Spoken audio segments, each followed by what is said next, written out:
Abuse is not always defined by a single event. Sometimes it's a pattern. If every time you establish a boundary, there's suddenly punishment.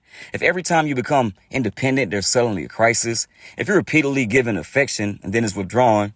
If you are kept confused about where you stand, if your attempts to leave create consequences, eventually you start organizing your behavior around their behavior. And that's coercive control. It's not always someone telling you what you can and can't do. Sometimes they create consequences that teach you what you better not do. And eventually, you start controlling yourself for them. And that's why you have to stop looking at each incident by itself. Look at the pattern. Because one incident can always be explained away. One argument, one lie, one punishment, one apology, one I didn't mean it like that. But what happens when the same pattern keeps repeating? You start changing what you say. You start changing what you do. You start anticipating their reaction before you make a decision. You start asking yourself, how do I keep them from getting upset? Instead of, what do I actually want? And eventually, their behavior becomes the thing that's organizing your life. That's the control.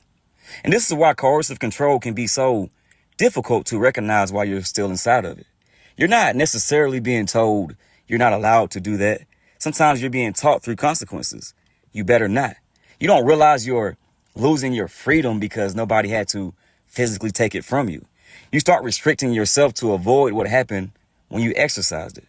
So stop looking at each incident by itself. Look at the pattern. If the same behavior repeatedly produces the same result, you become less free, more confused, more dependent, more afraid to assert yourself.